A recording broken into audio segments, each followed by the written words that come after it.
Most roads are built to take you somewhere. To work, to home, to somewhere safe. But Tooley Pond Road in Colton, New York, well, this road wasn't built for comfort.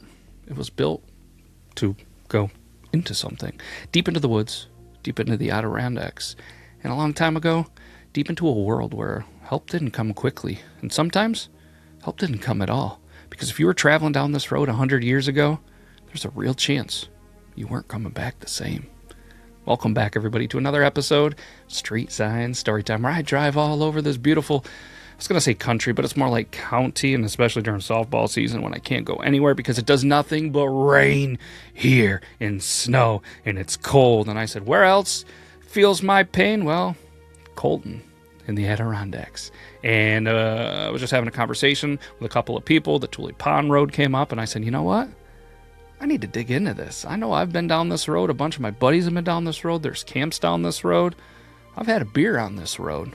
So let's talk about it. This is the Street Sign Storytime for the Tooley Pond Road. And, well, the Tooley Pond Road, it cuts through one of the most remote-feeling parts of St. Lawrence County. Even today, it's quiet. There's long stretches of forest, minimal houses. It's a kind of silence that feels heavier than it should. Let's go ahead and rewind to the late 1800s. This wasn't peaceful. This was purpose-built. The road existed for one reason: to move men and timber into the wilderness. Logging was booming across the Adirondacks, and roads like this, they were carved out to support it. They weren't paved, they weren't protected. It was just enough to get you in, and if things go well, hopefully, back out. The men who came down Tooley Pond Road, they weren't tourists. They were loggers. And logging life wasn't what people pictured today. This wasn't flannel shirts and campfire stories. This was months away from home. Freezing temperatures, back-breaking labor, and very little oversight. You lived in camps deep in the woods. You worked sun up to sundown. And when the day ended, there wasn't much to do except drink, gamble, and try to survive the boredom. Now take a group of men, put them in isolation, add exhaustion, add alcohol, add money on the line, and things, they start to break. Historically, across Adirondack logging camps, records show fights, they were pretty common. Serious injuries, they weren't rare, and sometimes men would just leave, or at least that's how it was reported.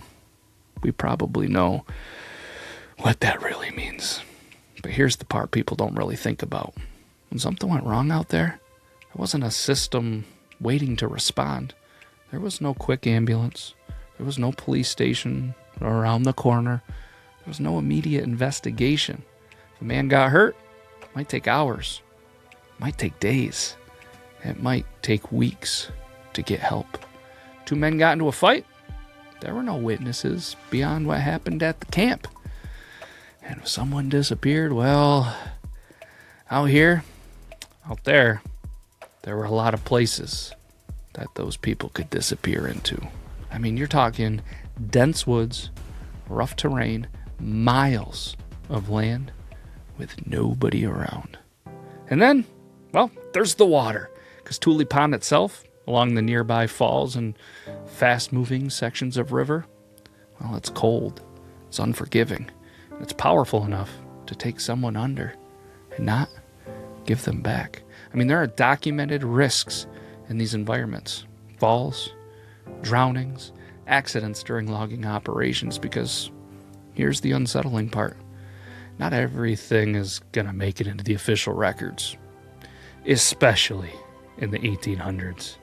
Especially when those people involved, they didn't have any family nearby. They didn't stay long. Or they weren't expected to be missed.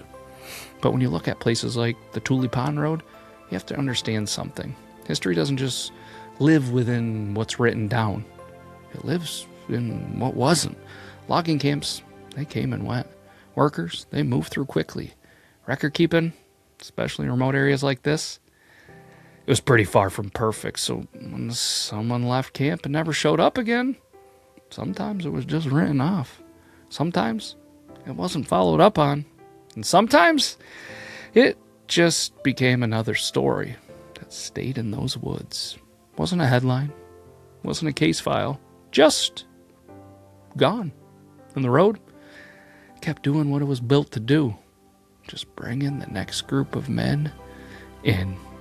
Today, Tooley Pond Road, it looks different. It's quieter. It's calmer. It's almost peaceful. Unless it's the middle of winter and there's 4 foot of snow and no snow plows and you're trying to get back there for whatever reason in a vehicle. Anyways, you could drive down the Tooley Pond Road, never think twice, right? I don't know, I feel like that's what makes places like this so interesting, because nothing about the road itself tells you what it's seen. I mean, there's no signs, there's no markers, there's no warnings, just trees and silence. But if you know the history, if you understand what this road was built for, you start to look at it differently.